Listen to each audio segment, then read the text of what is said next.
Hi, before we start the film, I will let you know I will be at Twin Cities Con this year, November 11th, 12th, and 13th. I'll be selling my comics and artworks, and I have a table. So come see me at Twin Cities Con. We'll put the link down below so you can get your tickets early. There is a discount for that as well. It's at the Minneapolis Convention Center. We love to talk to fans. We love to see support of the show. So come see me at Twin Cities Con, November 11th, 12th, and 13th.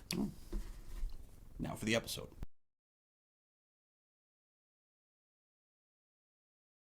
With Black Narcissus, we're going to talk about things that are contradictory, kind of like black is white, even though we talk black and white, there's a lot of white in this movie, and also talk about things that are subtle, but things are blatantly subtle. And I'll get more to that when I explain to this later. Yeah, definitely. So we're going to talk today. We already talked Peeping Tom from Powell. Yeah. And we're continuing that story, going back in time a little bit to his work with Pressburger. And yeah, this is their pinnacle movie when they're at their highest point, so it's Black Narcissus.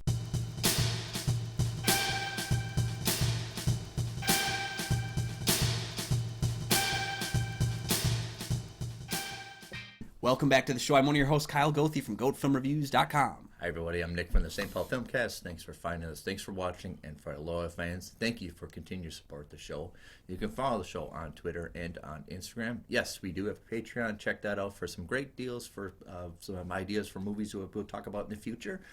Both Kyle and I are members of the Minnesota Film Critics Alliance. Check out that webpage for critics' reviews as well as ours. And today we're going to talk about what people regard as Mike Powell and Emmerich Pressburger's masterpiece, Black Narcissus. Yeah, so a group of nuns, led by Sister Clodagh, is sent to establish a new convent in the isolated Himalayas. There, they will battle dangerous weather, cultural differences, and the personal demons that exist within themselves. Okay, so screenplay is by the Archers. That is the company name of Emmerich and Mike Powell together. We talked about that at Peeping Tom.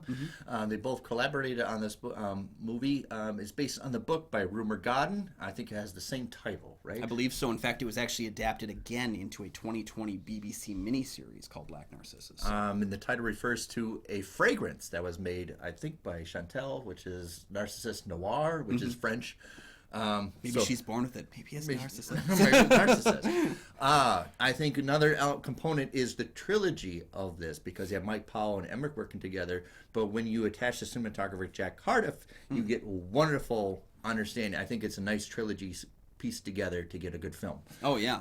And Cardiff won Best Color Cinematography at the Academy Awards. Which is nice. They have a black and white cinematography and a color. That was two different. It's such a different thing, and it's something you almost wouldn't think about. But yeah, I guess when we were getting into the advent of color in film, you did have to judge them differently, because with black and white, it's a shade thing. With color, there was so many more options. And in fact, there was the idea that people gasped in the theater when they saw the pink flowers in this film, was because no one had ever seen it on as grand a scale as it had been done. So, even though Wizard of Oz has been out for, almost 7 years? 8 years at that point, man. People forgot.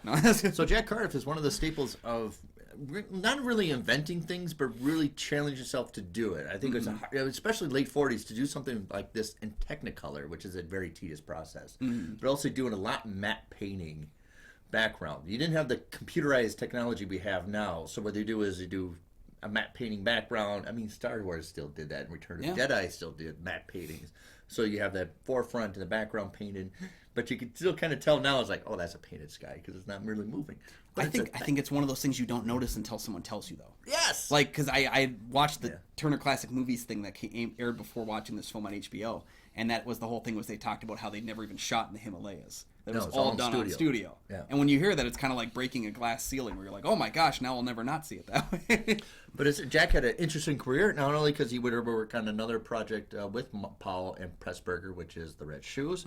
He would go on to do African Queen, War and Peace, The Vikings, which is another kind of version of the Northman movie that just came out. Very much, if you like the Northman, you like the Vikings. That's a Kirk Douglas movie. But he also went on to do Rambo 2 and Conan Destroyer. Yeah, I was going to say, he hit his pinnacle there with Rambo and Conan. Yeah, but also he not only that, but he also directed 14 films himself, and he went on to have another person do cinematography for a film that he directed, go on to be another accomplished film director. We'll talk about that in another episode upcoming. But The Mutations, check that out. That was his last movie that he directed in 1974. So it's really weird that he had this classic, very Hall of Fame academic notoriety, but he would go and do these other movies, direct, and like the sequels of the '80s and stuff like that. Yeah, but that also stands to reason why I think some of those movies look as good as they do, and they fit the time period. I think Rambo 2 looks way better, looks better than Rambo 1. I think Conan the Destroyer looks better than Conan the Barbarian. So I think there is something to be said about the fact he was like, well, I've invented all these techniques. Now I'm just going to go make everyone else's work look bad by comparison. So. Yeah. So I had to watch this for a film class, and it's really bizarre because, even though when I was in college in the 90s, somebody's like, we're going to watch this movie about nuns, and it's 1947. It feels like it doesn't fit. Like, this is a movie that they made in 1947. Like, it seems like that's another reason why it just pops out at you. Not only that, because none of it really makes a whole lot of sense. We're talking about black narcissists, and every time you look at a still picture of it, it's like nuns. It's like, yeah, where's the evil? Does one of them fly? What's happening? Like, right. So I think the component is it feels like an outlier to films that we feel that we know came out of the 40s. Yeah, and it's a film that for its time felt a lot more controversial than I think it does today. Watching the film, I did have to put myself in the 1947 mindscape of seeing this on film. What would this have done to me? And of course, I'm walking into this movie completely blind. For some reason, I thought this was a horror movie, so I'm glad I looked it up beforehand and said, "Oh, it's not good. I won't be disappointed when there's no people." It does feel like that with the title. It should be, right? But there's elements of horror. There's elements of eroticism. There's elements of kind of just breaking the mold, damnation, if you will, we get close to. So I'll talk about it in my review, the core of eroticism in this movie. I'll point out to our friend of ours, Brian Eggert, wrote an essay about this movie. A fantastic essay. He compares it to the metaphors of using this story as a metaphor of colonialism from Britain and how it damaged you and all this stuff and how you control things. It's a wonderful essay. And he uses that comparison of British colonialism in the story. And I'll kind of expand on that with my review a little bit, Colonel, for you, upcoming here. Yeah, and I kept thinking about it as following up World War II, where it's just kind of lost the sense for the English. Like, where are we in the world at this point? Where is our standing? And I think that's something that's really fascinating about the film is that it's about a great many things, and yet the story is so simple. It looks like it looks like it's much ado about nothing. Yeah, it's almost like Nun's Bad Vacation is like the actual story of the film. But then it's about all these other elements there too, which is so funny because it is a film filled with conflict where there's very rarely anyone yelling at each other. Well, even though it's nuns, but we'll talk about when you're writing, it's man against nature and man against man. Man against the ideals. It's a lot of man against himself also. Yeah, and then, there's even man against God. There's there's every kind of conflict you can have is in the film. It's just that they're never... It's not like Powell is saying, hey, look at this conflict. So how is... like at the beginning of the show, when I talk, it's blatant subtlety. Mm-hmm. It's out there, but it's so reserved, is that important? Yeah. Right? Also, if you haven't seen the movie yet, but this has the greatest putting on lipstick scene I've ever seen of all time. Yeah. Yeah. It gets up there with that one girl who puts it in here and then does that. Two different films, I would say that's second. Yeah. Yeah. Molly Ringwald putting lipstick on in Breakfast Club could be second. But this is the greatest dramatic, theatrical putting lipstick on. Yeah, and I think at the time, the film had a lot of issues with the Catholic National Legion of Decency, which, let's be honest, sounds like the Legion of Doom. But they looked at the film. They were heavy-handed at the time. They were very upset at the way that this film viewed nuns, viewed the faith, viewed religious aspects, and this comes down to an argument I have consistently made about faith-based movies. I get a lot of flack on my website and on my other channel for not giving great reviews to faith-based movies, and that's because I usually go back to the idea of if you're making a movie about faith, you have to test the faith. You have to test it realistically. And that's why the films where I look at faith-based being tested are things like Hacksaw Ridge, are things like Noah, Signs, those kinds of films where a person has faith and they go through the ringer to come out on the other end. And that's what this film does. It's just a question of, of course, does it do it well? And the Legion of Decency, if you will, condemning the film for purely showing testing of faith is a bit silly to me. Right. But I think it's a little bit less than about faith rather than just them being nuns. But there's certain reservations. There's very out loud things that other conflicts we're dealing with other than faith. Oh, absolutely, yeah. Especially viewing it, it's interesting to view it through even the landscape of Vietnam. because that was another conflict we got ourselves into, from America's perspective, got ourselves into a conflict we knew nothing about and eventually had to get out of there. So we can't have, the mythical Rambo 3 all the time. Well, yeah, sometimes it's Rambo 2. Sometimes it's Rambo 2. So, up next is our review of Black Narcissus. So I'll hand it off to Kyle. This is the first time ever seen it. He went blindly. It's considered a masterpiece. I actually had to watch it from films class. So this is my second time. More than the second. This is another rewatch time. So, I remember your live tweet a couple months ago watching. Right. So I dig this movie. I was like, I'll have to watch that one. Yeah. So this being my first time, I can tell you right now, as I told you before we started the episode, I'm so glad I didn't watch this movie yesterday, because this is a movie that I think you spend more time with after watching it than you spend during watching it. What I mean by that is I spent about 2 hours watching this movie, but I've spent about 2 days thinking about this movie. Exactly. It has persisted in my mind. It has stayed there. And it's probably because, again, that the story is so simple and yet the conflict is so much larger that you have to really stop and think about it for a while. And I think that's where the film's strengths lie, is that, again, being a film that is very much about Nun's Bad Vacation, has so much more going for it. And no matter what way you view the world, you can find a conflict in this film to connect to. Yes. Sometimes you'll find a great many of them. So I was talking about eroticism, but this is eroticism about senses, not just people be attracted to each other, even though we have somebody attracted to somebody and they get denied. But you have eroticism, a place, an exotic place. You have erotic senses. It's about, we can't smell a movie, but they talk about the smell of it, the sounds of it. Yeah. It's very much supposed to be paradise here. How can we have conflict here in a paradise? Well, it's kind of like the intermingling of erotic with exotic, because our place is exotic and that is erotic. But also you have this, everybody has a desire and they're suppressing their desire. Do you have somebody who is a nun just to get rid of their desires for another guy, but then she sees another guy and then he turns her down because that's not part of his life. Yeah. Is being another relationship. His relationship is with the nature that he's with. Yeah, and with the people. With the people. It's kind of that, he's given his life over to a different higher power in the community around him. But for me, the main point, and I talk about Brian Egger talk about it, is a kind of an expensive metaphor of British colonialism, the faults with it, and how the damage what they did with British colonialism. But my main point of it is, it's the whole point of the story is you're trying to calibrate, adjust reality. The misconception that you can. That you all of a sudden, well, now I'm a nun, and it makes everything better. That you forget what's happened in the past, but that eventually what you deny what happened in the past is going to come out again. Yeah. It's the idea that I can. It's almost like in a relationship, I can fix him. Like I can fix myself if I become a nun. Let me my plan. I'll become a nun. I'll go to the Himalayas and I won't think about what happened. It'll all work perfectly. It will work perfectly. Yeah. But that's the same way with their intrusion on this landscape too. Is there is a different religion, a different faith that is being practiced on these people, and they come in and they go, "We're here to save you from all this." The heathens that you've been with before. We're here to change you to our way, and that will save you forever. And it's like, it's a bit of they see themselves as the higher beings, and they live higher up.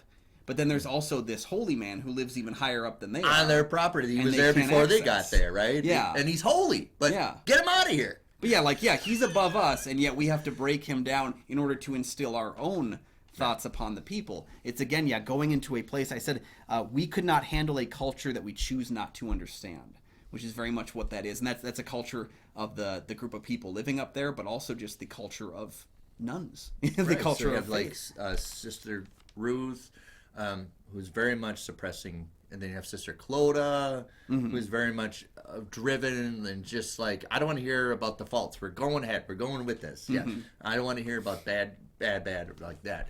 But you also have this aesthetic of everything's very much comfortable.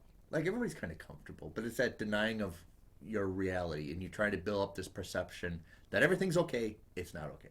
Yeah, and that's no more apparent than when you look at the wind in this old, decrepit castle building. Right. It's always going through. There was actually a place in St. Paul, the old Hams Brewery, that I went to that actually has, when the wind picks up, you can hear it rifling throughout the entire brewery as you're sitting there having your beer. It's almost like that chiming bell. The wind is almost like there's transition. You better look out. Well, very much. I'm sure like what you've been going through. We haven't talked about it much, but you have you've had some like ringing in your ears and stuff like that. That's essentially what this is it's a ringing in the ears of this, building, and it's a constant reminder. You can't live with this intensity that's on the surface. There's that conflict bubbling throughout the entire castle. Yeah, they even suppressed the princess, who does a little subtlety, but it's very blatant subtlety of like, do you see me? I like you. But everybody's dressed very out there. Even the nuns, even though they were in simplicity, is very pop. It's very out there as well.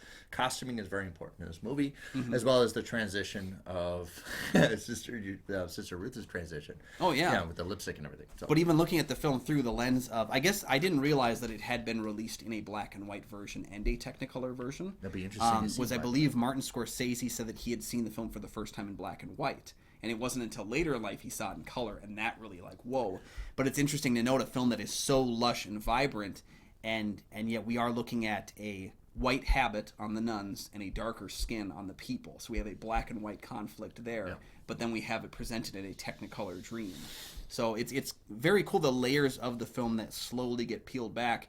And really the Sister Ruth thing and Sister Clodagh, those two kind of having this back and forth a lot, that's probably the main conflict, just because it's the one that's most noticeably on the surface. Yeah. But there's so many other elements. There's the nun that is supposed to be planting vegetables that can't handle what she's going through and can't deal with the altitude sickness and all this stuff, so she just regresses and decides. I get a little chuckle because you're right. It's a simple task, right? Yeah. But everything in this movie seems simple, but it's hard to.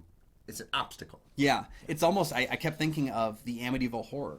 Whereas they open up that film by saying that, the family would vacate in 28 days. That's exactly how Mr. Dean tells them is, you'll be gone by monsoon season. And they are. It's this element of almost like a slow-moving destruction that is going to come with them. And I thought that was really fascinating, was that every single character has their own conflict in the film, but they're all basically about the same kind of external conflict. Being the weather, being the lifestyle, being we're maybe not supposed to be up this high. We can't handle it. Yeah, and it's also about all the characters are really, their agenda is trying to control, and it's not working out. Trying to control, trying to change, yeah. Yeah, and when you try to squeeze control, eventually you squeeze so hard that it just pops out. It's like crushing a can. Well, eventually that pressure is just from controlling it, so nobody else can have it. It's just going to it's all going to go out. Yep. And with that, too, Deborah Kerr, this was, I think, her big breakout role in a lot of ways. Right, I think so. She was cast in this film. She was 25. The idea that she was going to be Sister Superior, being the leader of this as well, was considered, there was a lot of people behind that were like, she's kind of young to do that. How could she be the superior? But Powell and Pressburger pushed for her to be in this role. And it's actually, I think, one of the best casting choices, because what are we when we're 25? We're hot-headed and we're confident. Ambitious. And we think we can handle it. Yeah. Which is giving her a lot of power when she has never had to deal with that much power, and watching her fail a lot, which is a really frustrating thing, especially when you've devoted your life to something to see it not working out the way that you had planned. Like, you go in hot-headed, you think you can do it. Right. And you got everything under control. Yep. And yet you have nothing. I'm glad you brought it up, the wind, because I talked about it in the Peeping Tom. You got this scene in Peeping Tom where the wind's blowing his hair and it's in the environment. But then I was like reminded that he uses the wind constantly in this movie. The sound effect is all throughout, and things are moving. And it's one of those things that you will look at a Michael Paul movie, you think nothing is happening, but there's always something happening in the movie, whether it's the wind, the nature, the weather, or people's what they say line. There's something always happening, and it's kind of a magic trick, because you think nothing's happening, but there's something always happening with this. It's some of those things I'm talking about. It's like the contrast. We talk about this black Narcissus, but they're wearing white all the time. So it's one of those, like, we're telling you one thing, but in reality there's something else. Yeah. It's really, really interesting how many different ways in which you see those conflicts come to fruition. And like I said, finishing watching the movie, this is not a slight on the law. I was like, okay, what's up next? Like, it wasn't really a review in my head. Anything it was just like okay. But then the more time spent afterwards, you look at every single character out there. I really liked how the young general played by Sabu, who actually is apparently one of Martin Scorsese's top 2 favorite actors from his youth. Looking at Sabu's young general with, I believe it's Gene Simmons as Conchi? The other Gene Simmons. She played the younger kid. Yeah. I And can't so remember. the way that their kind of relationship is told in the fact that the young general wants to embrace the faith that the nuns have. He wants to live there, and they say, you can't because you're a man. And then Kanchi is also like, I want to embrace my beauty, my sensuality, and they're like, you can't because we need you to do this. Yeah. And it goes back to your idea, the control, the change, the trying to mold things to the way that we're comfortable with them. And the funny thing is, Sister Claude isn't even entirely convinced that she's changed or that she's evolved. Right. I really love those flashbacks that we have because they paint her in such a loving light. That relationship that he had with that gentleman is that, her life was so much different then. And she was so happy. And it isn't until we get to the final shot of her running into darkness, leaving the house into darkness, which is something I had seen Martin Scorsese talk a lot about, was that she gets into this dark scene, and basically that's the end. Like, she gets swallowed up into darkness, loses that relationship, and gives up everything and changes. So even she is not officially set in her ways. No. And maybe Sister Ruth's eventual actions have changed her. It's one of those, like, I perceived I'm better for doing this, but you haven't dealt with what's happened. Yeah, it goes back to our conversation on Trees Lounge, when we talked about the if-then statements of, if I become a nun, things will, like, I'll just become a nun and I'll... That solves the problem. That solves it, right? Yeah. But it doesn't solve anything if you don't have the conviction, which, again, goes back to the test of faith, the test of morals, the test of dedication that we have. You're not dealing with what happened. You're just masking it by just becoming a nun and going to the Himalayas and just being right. But I never once felt that the film was saying that nuns are bad, faith is bad, any of that. I've never felt like that was ever what the film was focused on. No, it's not a preachy film. Yeah. You think it's about nuns, it's have some kind of preachy thing to it. Yeah. And yet it's just a film where you see all of these battles happening and you just have to choose a side on each one of them and see how it plays out. It's almost like an experimental film. It's one of those, and I think at the point we can talk about the ending. I don't think there's a resolution. Obviously, we know there's going to be, the ending, there's something happened, but the after effects has to be insurmountable to what we witnessed too. Well, and I think it's very much a hero's journey in some ways, where the hero enters into the conversation, they're trying to get from point A to point B, and there's all the problems that come up and fight them. So in a way, we view the hero's journey as something, Frodo has to get to Mount Doom and drop the ring in, or else the story's not done. This story is done. It's just that it's not the ending we want. And I've often said that character failure is just as important as character success. If the film ends and there's failure and there's abandoning ship, that's just as important, because of the statement that it means is that failure is okay, but then also, what have we failed at? What did we do wrong? And it's not so much of what they did wrong, but just what they shouldn't have started to do in the beginning. Good points. Yeah. Excellent points. So I take it you like the writing. Yes, I mean it's a movie I couldn't write, and that's why I love it. You know what I mean? I know. There's You like certain movies that I couldn't do. I like writing that's talked about something I have nothing about. I don't know anything about this. Yeah, I don't it's, know. It's a shoes movie. I just talked about that I was just at the Twin Cities Film Festival, and I had watched the movie Till. It was about the Emmett Till story, and I'll never know what it's like to be black in that time period and experience what the mother experienced. Yeah. That's how I feel here. So I'll never know what it was like to be a nun back in this time period, being tasked with these options, or just even being a member of the family. That's why Roger Ebert talked about it. It takes you somewhere that maybe we've never ever gone to before. Yeah. Or never will. It stays with you, which is something I love. Yeah. When you have a bell on a cliff, there's some danger to that. So, have you seen Black Narcissus? I was just thinking Chekhov's giant bell. Anyway. Right, yeah. Let us know your thoughts on Black Narcissus down below, and maybe give us your favorite Powell and Pressburger film. Maybe it's Powell's own film, Peeping Tom, that we covered recently. Maybe it's this film. Maybe it's something like The Red Shoes or something else. Join the Patreon and tell us to do The Red Shoes. I love that. Yeah, that movie is sitting wrapped up in my basement. Please tell me to watch it. Yeah.